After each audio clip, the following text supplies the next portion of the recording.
now. Okay, so hello everybody. Welcome to the latest edition of the RAFFA Vets podcast, week 8. Quite a lot going on at the moment. So lockdown seems to be over if it suits your narrative. Queuing is our new national sport. The phrase plays behind closed doors is a good thing now, and no longer a punishment for a group of middle-aged men throwing plastic beer garden furniture around at each other. And more importantly, it would seem, McDonald's is open again, causing traffic jams everywhere. From a vet's perspective, it's kind of more like Groundhog Day on the playing front, certainly. No real certainty about when we will play again.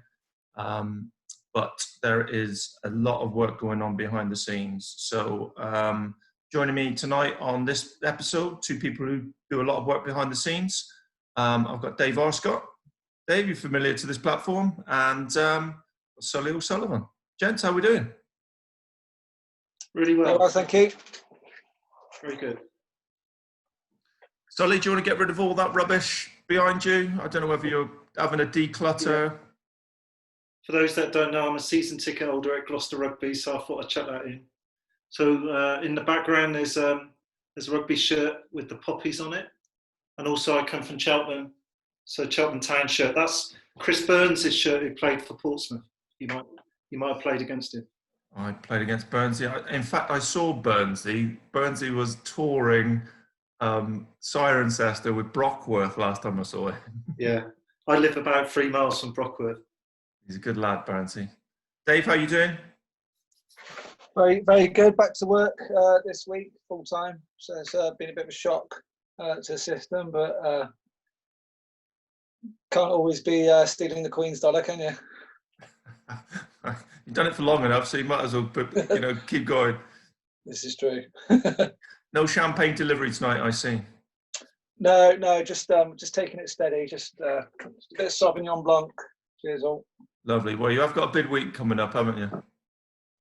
I have, yeah. So football is back, or it's a football show. So football is back. Not down to our level just yet, but let's talk a little bit about Project Restart. Premiership starts 17th of June, is it? What's that, next week after? After much to and fro-in.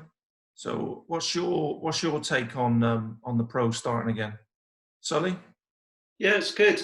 Believe it or not, I was actually training with one of the assistant referees this morning. So I asked him whether he's had his appointments, and he says they're not getting their appointments until very, very late. And the reason the first 2 games, it's about balancing up the league, and then they're going to do it week by week and try and work it out. So yeah, I think it's brilliant. It's a bit like a reserves game anyway, isn't it? When if any of you have played in a stadium where the reserves are playing, I ran the line, refereed a few reserve football games. There's no one there. There's no one there, and the first half is always quiet, and the second half is when they put the effort in. So I think it'd be good. It'd be like the old combination league, won't it? Yeah, exactly. Dave, you looking forward to football starting again? I am, yeah. Pretty happy as a Leeds fan that it's going again. So, I would have been fairly devastated had they scrubbed the season this year. So I just hopefully they'll kick off as they finish the last sort of 5 games and cruise to promotion. Be nice. It would be good. I'm not a Leeds fan by any stretch, but it would be good to see the big teams back, in the Premiership like Leeds. I think for that division, I've watched probably more of it this year than I have of late. And Leeds and West Brom are really just stand out in that division. They're so much better than the other teams, but it makes you think when even like as it finished, it was still so tight because every team just takes points off each other. It's a real tough league to go out of. Be interesting how it plays out. Coming from the Bundesliga kind of feedback about there being no real home advantage. So it'd be interesting to see how the games play out. They were saying on TV yesterday that the recording of the crowd and the referee's whistle wasn't in sync with the game. I don't know if you heard that on the radio earlier today. So someone was talking about that this morning, saying they need a bit of work on it. how they think they're going to feed, a bit like canned laughter, canned crowd. Well, they've got. I've heard on TalkSport there's a guy that's developed an app that almost like reads the game and like increases the crowd noise at certain times as the play's developing at one end. It's going to be strange anyway, isn't it? As you said. What I'm quite interested in, and you hear it when you're involved, is hearing like players talking to each other, players comment on the referee's performance, and vice versa, and like coaching from the sideline. I think that'll be quite an interesting dynamic. And also the VAR is going ahead, because there was talk about that not being possible at one stage, but it is going ahead, and I understand that they're going to put the referee in one room and I think there's two assistants. I'm not exactly sure the dynamics, but one of the assistants will be in another room. Yeah, so it's good. I think VAR has been a good move forward. Well, there's been a lot. I think you might be around there selling. Yeah. But I think most people agree it's like a step forward. Obviously, it's in its infancy, the way we've used it, and probably not anywhere near perfect. So, do you know why it was introduced? Do you know why it was introduced earlier than what the Premier League, the referees wanted? Do you know the story? The story behind that is, at the last World Cup, there were no English referees in the cut, or in fact, I'm not even sure Michael Oliver actually went, and that was because they weren't experienced with VAR. Trying to get my tournaments right, whether it's the European Champs but they weren't experienced with VAR, and therefore the FIFA said to them, until you get on top of VAR, your referees aren't going to be invited. So the Premier League referee, sort of PGMOL, they feel a little bit pressurised. They felt pressurised. They felt they wanted another year to trial it. So the things that we've seen over the last 9 months before lockdown and all those frustrations, etc. But I think they'll get there. I think they will. I think it's good. It was very difficult for them. I'm not I'm not the head of the queue to leap to the defence of referees, but on this instance, they kind of were thrown in the deep end and said, kind of, let's test this. But in live games, big live games, it's never going to be easy. Right. So kind of coming down to us, the RAFFA have released, I don't know whether you saw the kind of release that they've done. The RAFFA have released an update on how they see grassroots football from their perspective, pretty much mirroring government advice, just, for society anyway. Do you see that panning out any differently, kind of in the next couple of months, Dave? It's interesting because I'm involved in quite a bit of football up here, and I do walking football in the village just to support the numbers. And so I coached it for them the other day, because obviously those limitations come out on, I can take 6 people, so I've got 2 coaches. We did 6 aside, and it was hard work. I'm not going to lie. You've got a box and you've got to be 2 meters away, so you had to be a bit imaginative and a bit frugal with the boxes. Like if you're going to try and stop a pass, if you're limited to a box, you can't really do that. So I think it's going to be really hard to get it going again. And I'm the coach of the station team as well. And for me, running football, I just don't see it yet. I can see the value of sort of fitness in that, but in terms of like getting any benefit out of training, I'm struggling at the moment. Yeah, it's I think the developments in general with the the virus and it reducing, that's going to overtake the need for anything else, and that will be affected more by that, I think, rather than kind of develop in any way that we'll be able to play safely. Obviously, we haven't got the facilities or the money to be able to test each other twice a week, so it'll be interesting, I think. Give us a chance to get fit again anyway, Dave. Well, yeah, I mean, walking football doesn't really get you that fit anyway. be honest with you, there's a load of 50 and 60-year-olds, and I was expecting hamstrings and quads to be popping everywhere because they're all quite competitive, but having not kicked the ball for a week, so I was dreading it, but they got through. I think if they sorry, I think if they can play football in the trenches in the First World War, I think we're going to get through this. I coach football referees at weekends when I'm not at the Vets games. I coach 5. There were 5 for Gloucester, 7 for Gloucestershire. 5 got promoted a couple of weeks ago. But I feel for them because I've encouraged them to keep training, but actually they've got no target for there'll be assistant referees on contributory leagues, which is regional. So there'll be county referees and assistant referees on regional. And it's going to be really hard for them. They're going to have to still pass the FA fitness test. They still need to be motivated. I've been sending them patterns of training on the football field. Put your hand up like that, go back, that kind of thing. But I think that we'll get there. I think we'll get there. Having said that, on the radio this morning, 9,000 different versions of coronavirus. If anyone was listening to Radio 5, incredible. 9,000 different strains. Yeah, strains, yeah. Right, anyway. Okay, so Solly, let's focus on you for a couple of minutes. So what have we all done so wrong to have a referee involved with the Vets? What's all that about? Well, I think you can blame Matt Beattie. For most things, yeah, we can. Yeah, so in fact, I actually did referee your teams when you were the assistant coach at Cirencester. I refereed you quite often, but I don't think we knew each other that well. But when 25, 30 years ago, I joined the Air Force 32 years ago, took my referee's course the following year. And me and Matt hit it off 30 years ago. He was never, ever, believe it or not, he was never a problem for me on the football field. And then occasionally we'd bump into each other at work. And then I was eventually invited to his top table. Myself and Jimmy Richardson were the only referees who actually attended. I'm not sure if any more were invited.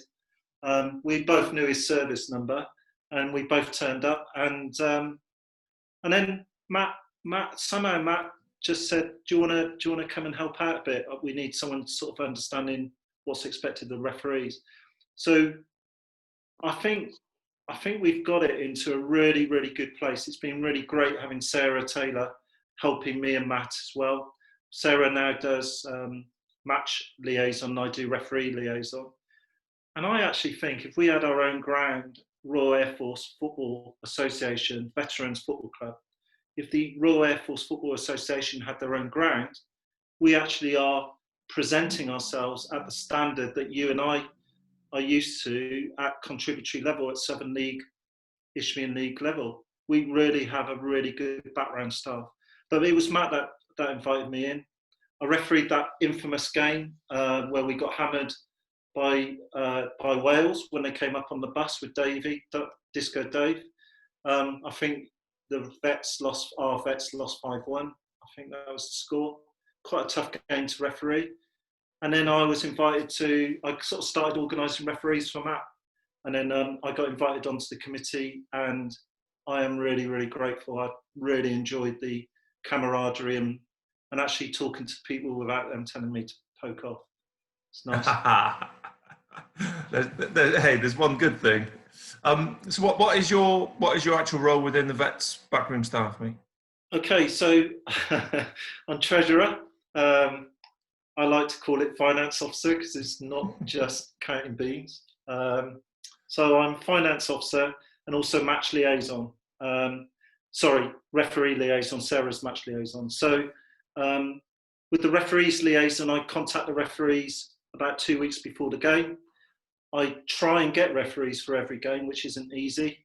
It's very, very awkward because we play on Saturdays and Sundays, and the referees and the assistants actually don't get that much money for attending.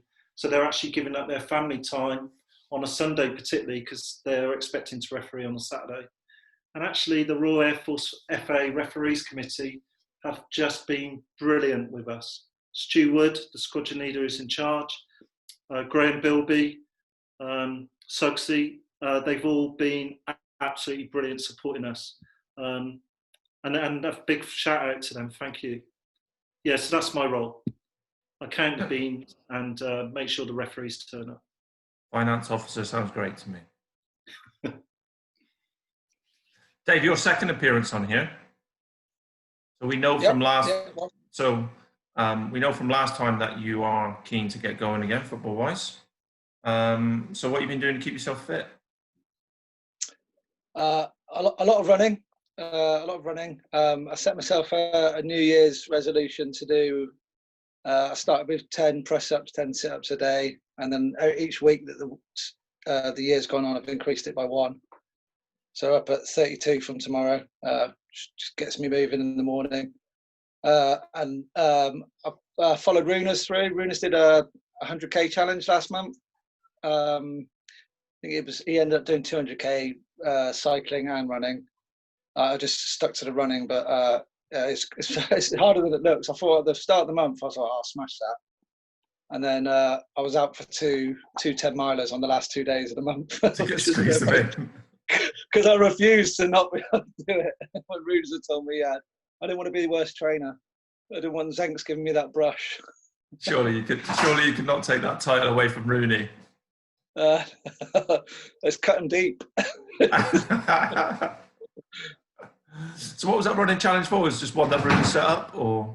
I think Rooney's did it with Wittering for a charity, and you have to excuse me for not knowing which charity he did it for. They raised loads, like £10,000, I think. If you don't mind me coming in, it was for one of the SACs in my trade. Actually, he lost his life.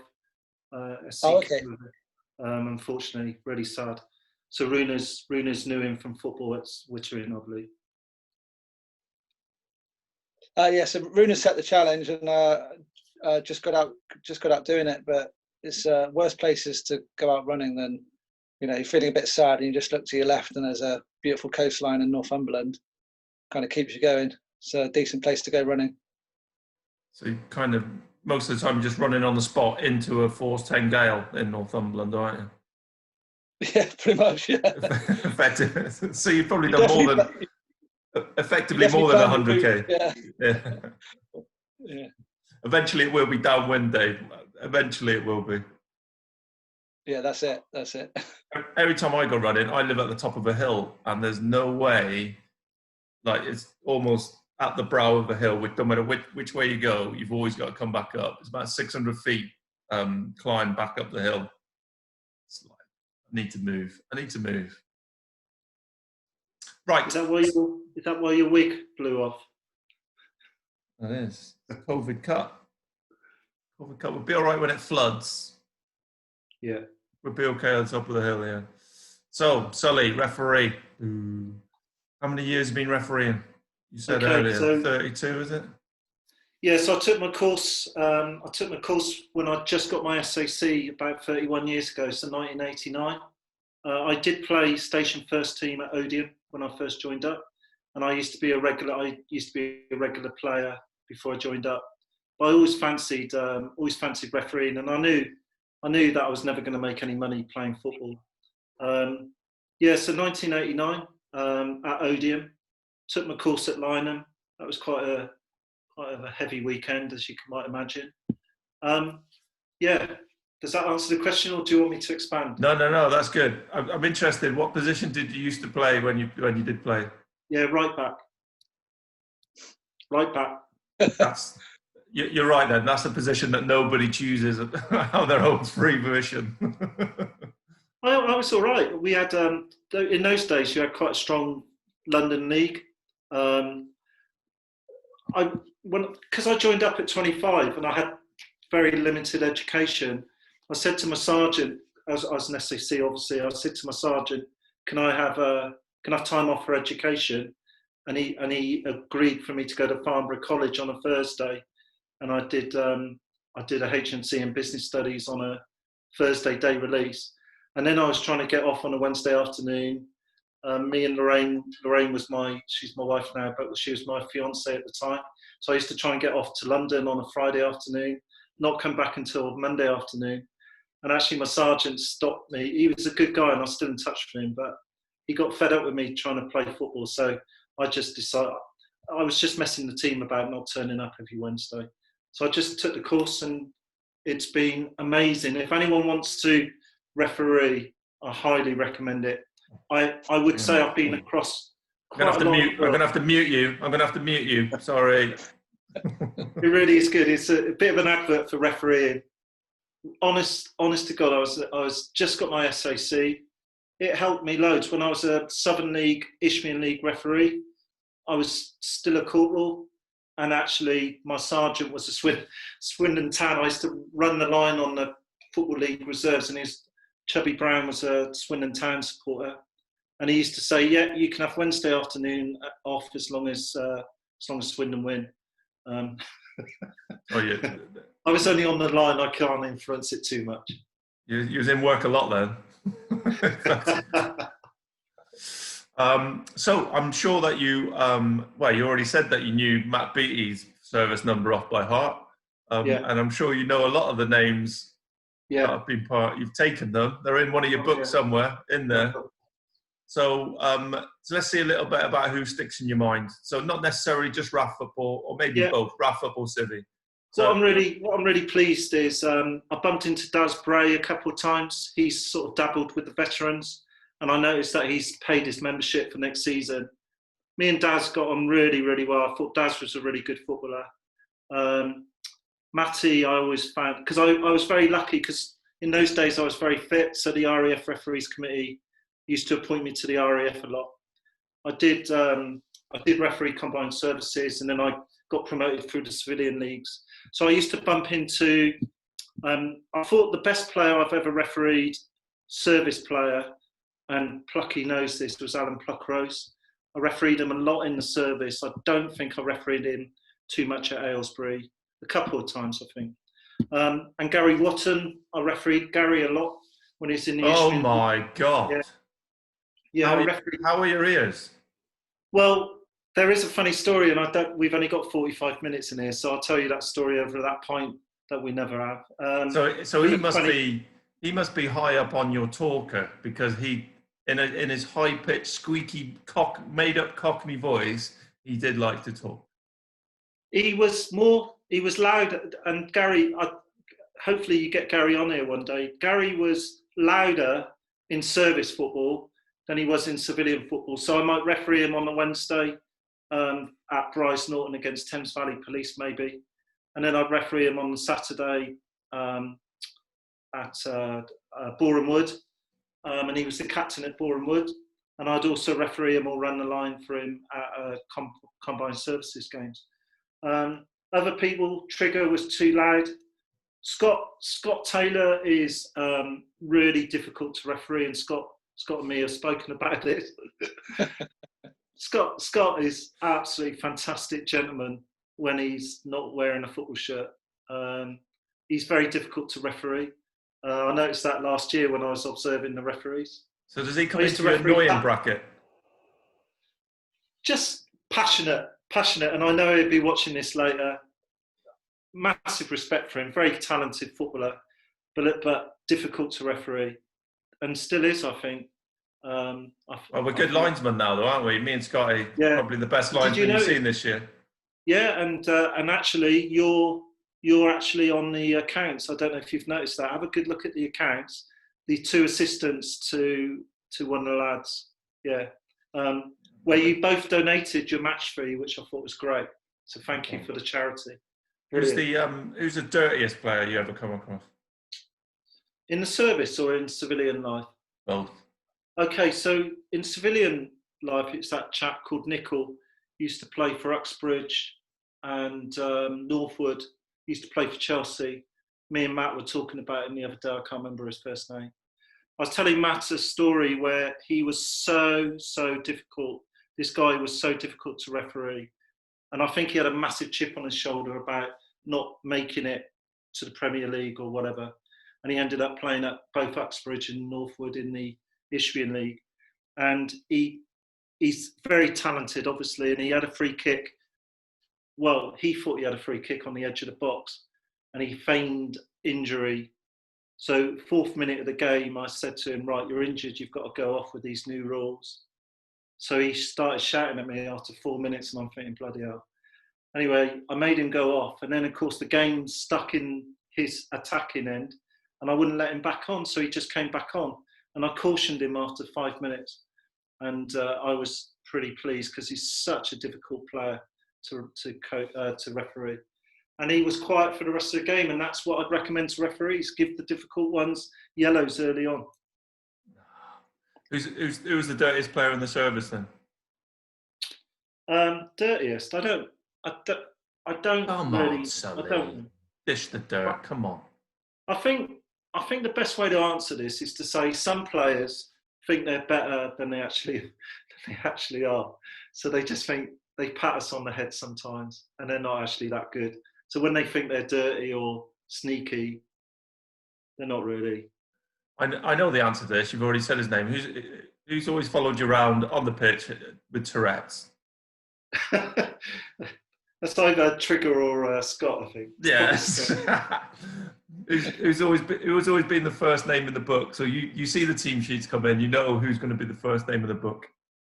No, we're not like that. We give everyone a chance at the start of every game. Just anyway, the opposite.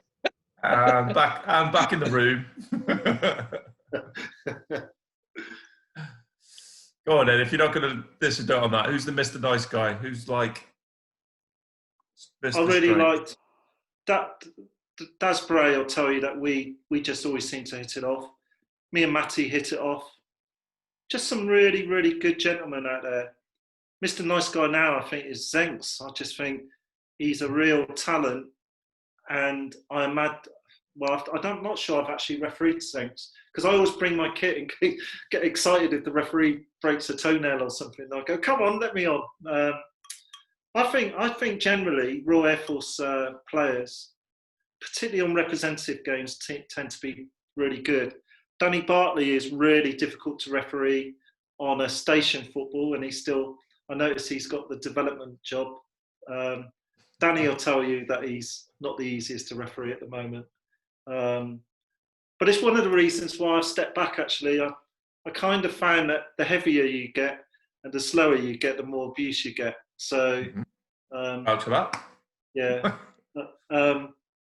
Because I don't know if many of you might not know, I got an irregular heartbeat when I was on a game at Croydon Athletic against Worthing, 2004, and it kind of did me over really for the next 5 years, where I had to have a couple of ablations, and that kind of messed up my refereeing career, because I had aspirations. Like I said, I was training with one of my mates this morning. We were cycling around Oxfordshire, and us two went through the system together, and I was hoping to reach the pinnacle that he has. He's a Premier League linesman, and I really had to step back in about 2007-8. Yeah. So what's the biggest game you've ever refereed then? Well, funny enough, I would say the biggest. I just had to do a bio at work recently, and I wanted them to know that besides that I do sport. So I put on there that I ran the line on the Kentish Cup, the Belgium forces against the Dutch. That was good. I've refereed combined services against Brazilian armed forces. I refereed loads and loads of stuff. I've travelled, coached. Biggest game civilian. I actually ran the line at Wembley for a charity game before a Auto Freight Trophy. There were about 72,000 at the game. The toughest game, civilian, was over in Essex. It was Braintree against Billericay. That was really, really tough. And if anyone's played in those games or refereed in those games, they're a tough game. That was a tough game. Both sides had about 50% were ex-pros. Biggest name in your book? I've refereed the Inter-Services, Army and Navy. Refereed the Jubilee Cup. Refereed the toughest game, Royal Air Force, was against Royal Netherlands in what they called the President's Cup. That was tough because it was two different cultures. So the Dutch didn't want us as Brits to challenge hard, and the Brits knew that if you might have been playing in that game, Daz. The Brits just knew that if you play hard against the Dutch, they don't like it. And I had to meet both cultures. And after the game, at the post-match ceremony, the Dutch 1-star or 2-star of football slagged me off in front of everyone. And my coach at the time, who's recently just passed away, unfortunately, Ken Huckle, I said to him on the way home, "Do you think I was as bad as the Dutch guy said?" And he went, "Yeah." Fair enough. So who's the biggest name you've had in your book? Biggest name in my book? Postiga, played for Tottenham reserves. And Is it Elder? Elder Postiga? I'm not sure of his first name because I only took his number and then sent it in afterwards. But and there's a funny incident. That was 2006 Euros, around that time. Anyway, he was playing for Tottenham, and anyone who follows Tottenham will know that he wasn't selected for the first team, or very rarely. But Portugal thought it was 2004 Euros, and Portugal thought he was brilliant, and he was player of the tournament for Portugal, but he couldn't get into Tottenham's first team. I was refereeing the second half of Tottenham against Wimbledon or Milton Keynes, and he kicked the ball over the bar after the whistle had gone. So I cautioned him. Anyway, during the European Champs, when he was doing really, really well, I was working in supply squadron as a sergeant at Odeon, and I go into receipts and dispatch, and they've got the game on telly. And Postiga's getting all this praise, and I went, "Oh, I cautioned him about a month ago." And these lads just pissed themselves laughing as if I was a Billy, what they call them, just making it up. I wasn't making it up. It's there for the record. Really bullshit. Yeah, so, really bullshit. Give us your best game then, where you've come off, patted yourself on the back for having a good game. Yeah. St Albans against Gravesend, Northfleet. You know how you eat the right food during the week, you hydrate, you train well. No. All that sort of stuff. Talking about that. No. It was just the perfect moment, and it was quite a big game for me. So it was top Premier on the Southern League, quite a tough game, and actually it went like a dream. I don't know. I just felt $1 million before it started. Game went well. I then get a phone call from the civilian referee secretary on the Monday. I was at work at Holton at the time, and he said, "Whatever you did on Saturday, you've got to keep that up to help yourself progress through refereeing." Anyway, I haven't had a good game since. So stop there. More importantly, tell us about your stinker. Because we're more interested in that. I think it was Billericay Braintree. I think I alluded to it. That was tough. 100 miles each way from Holton as a court. I was an instructor at Holton at the time. 100 miles each way. So 100 miles after finishing work, I don't know, 3 o'clock, getting there for about 6 o'clock, 7:45 kickoff.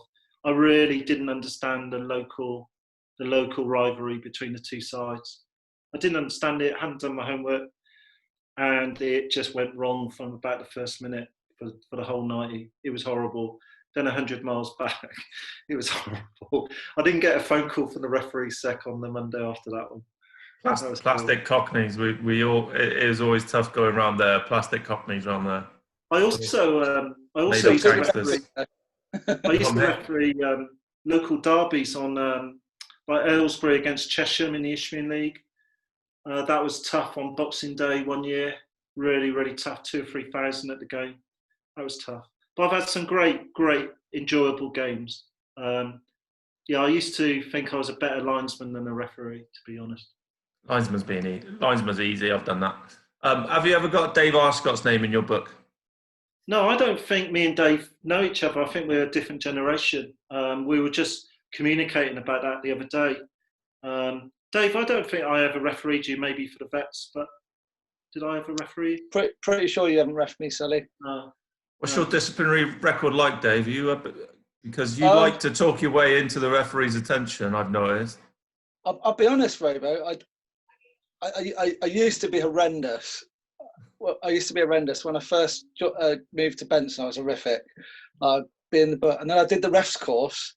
It's the best money saver I've ever done. Not because I made money, because I just tell the ref the rule and normally talk to him nicely, give him the secret handshake, I've had barely been booked in like 3-4 seasons, and I've done some stinking tackles as well. I did one at we played at I did one at St George's Park, and the lad who was refereeing was a lad I went through IOT with. Now he didn't book me, and my studs were up through late on the ball. I just looked at him and went, "Oh, I'm really sorry." He just left me to it. So yeah, the refs course was. I don't think it's a long-term career for me, but it certainly saved me a few quid knowing the referees. So if I referee you, I'll book you. We need the money. That first name in the book again. You're going to change your answer on that now, Sully. First name in the book, Dave Arscott. So Dave, you've been pretty busy over the last couple of weeks. Great job putting on the AGM agenda, by the way, sending that out to everybody. That's a really good job. What's the kind of next steps with that? What do you need to see from the members and stuff now? Okay, so obviously we put the AGM up on Facebook, and there was 1 or 2 technical issues with that. So thanks to Sully, Sully's gone through and he's emailed every single member to their civvy emails. So everyone should now have the AGM. So the main priority really is that people read it and just see, because there's about 4 or 5 proposals in there that are going to affect how we go forward doing things in the veterans. And people need to read that and make sure they're happy with that, because it's everyone's club. And let us know before the AGM, really, so that if we need to change it, we can.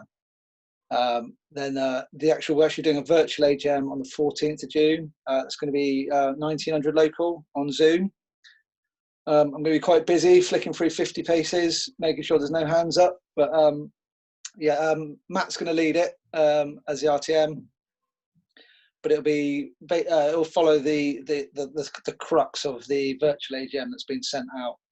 But also be an opportunity to see 50 faces that maybe people haven't had a chance to see for a long time. So, brilliant. Yeah. So just going back to your point. So even though there is it's virtual, but there's a physical meeting, i.e., we're all going to get together on Zoom.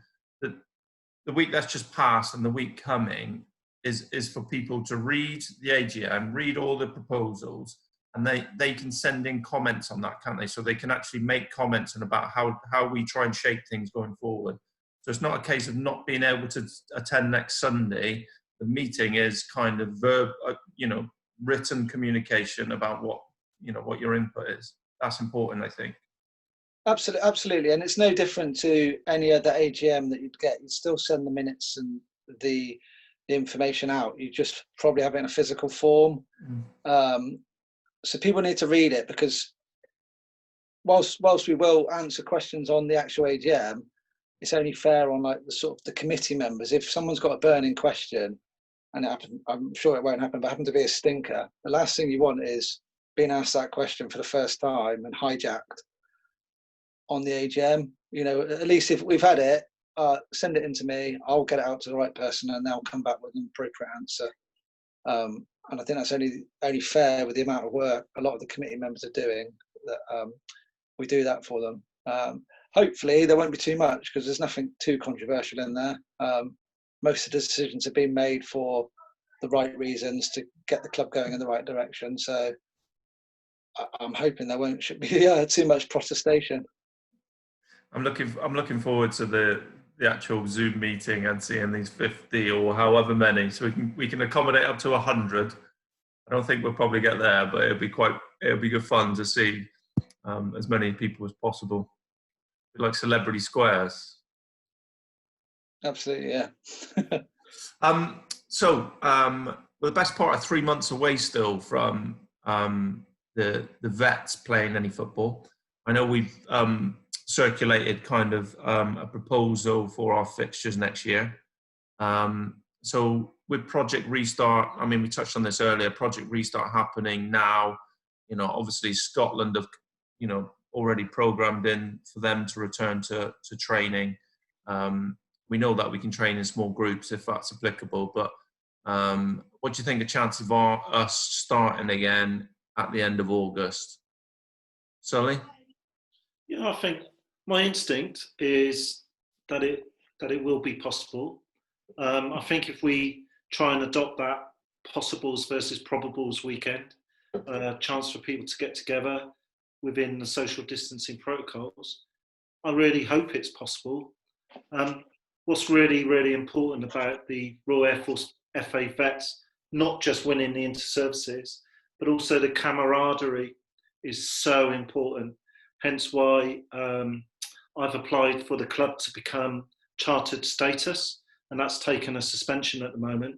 But one of the things that comes out of the club being chartered status is the camaraderie, the friendships, the people all over Britain and around the world who feel as if they belong to a club, and it's really important that we do try and get together. I think it'll work. Dave, a weekend away in Rill, end of August. What's the chances? I think August might be a bit soon. That said, my holiday company have messaged me today and told me my holiday is good to go. I think that's more because they don't want to pay me my money back. That's a UK holiday, but I think that in Rill. Funny enough, I booked it in Rill. I don't know why. I think that might be a bit soon. I think it'd be interesting to see what comes in the next 2-3 weeks, because obviously it's a bit boring, but the R rate going back up could pretty much put a halt on everything again.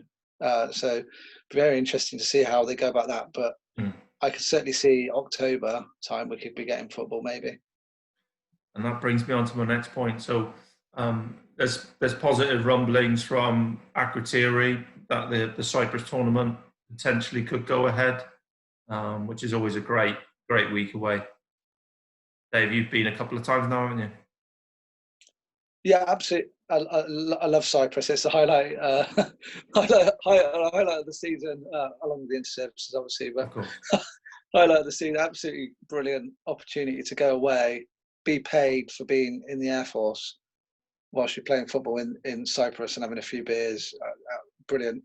My plan was to get out for the golf this year. I don't think that's going to quite happen, but it's certainly on the cards to try and get there for a couple of rounds of golf one of the years. But yeah, definitely if we can, even if, I can say, as someone who went out and just went out for the football last year, it's still brilliant, still worth it's still worth the effort. It seems a lot to go to Bryce, fly out there for 3 days and then fly back and drive, but it makes you smile at the end of it. It makes you fun. Solly, you don't fancy dipping your toe in that? Well, I've just moved jobs from Bryce Norton, where it was relentless, to a calmer job, and they might let me get away. It's quite a tough tournament to referee. I've never refereed it, but it is quite tough, particularly when people have been drinking the night before and then they turn up to play serious football. They have it as trainee referees. They're all trainee referees. One of the things that would concern me about that is the 14-day quarantine that we're all subjected to when you come back to the UK. I'm not sure whether that would be written off, or I'm not sure, because that starts this week. Sounds brilliant, Sally. Depends where that quarantine has to take place. Yeah, I've been working at home since the 18th of March, so still doing an honest day's work, I promise. Yeah. I can see that by the way you've rearranged your shirt behind you 10 times. I'm glad another move. Oh dear. Oh, kissing the badge. Is that Mickey Duff? Mickey Duff's still in charge. Just signed a new contract, isn't he? Yeah, and they're in the playoffs, I think. Yeah, I don't get along, to be honest. Until he came, they were hard to watch. That's why I started watching rugby. Cheltenham Town have historically been very hard to watch. But I used to go and watch them in the 60s and the 70s, really. I was born in the 60s. And I used to love it. I used to travel away with Cheltenham Town. And I used to play on Sundays for the Cheltenham Town Supporters Club. And we were pretty good. We were all right. Yeah, it's good. You the specialist right back for Cheltenham Supporters Club. Yeah, it was quite interesting because not everyone is well behaved, even in the teams I played in. Quite interesting. I'm horrified to hear that, Dave, aren't you? I thought it'd be setting examples. So it's hard listening, to be honest with you, Robo. Hard listening. I agree, Dave. And on that note, I think we should end. You know, it's really disappointing note to end, but Sully's lack of discipline, shocking from a referee. I'm really appalled. Gents, just want to say thanks ever so much for taking an hour out of your time on Sunday. I'm really hopeful of seeing you soon. You know, hopefully with a good wind, you know, August is going to be a date when we all can get together. You know, at least to share a beer. Sully never goes to the bar anyway, so social distancing at the bar will be easy for Sully. That's because I would have to spend some money, I know. I know. Dave has drinks delivered to his table as well, being an officer, so he wouldn't get to the bar.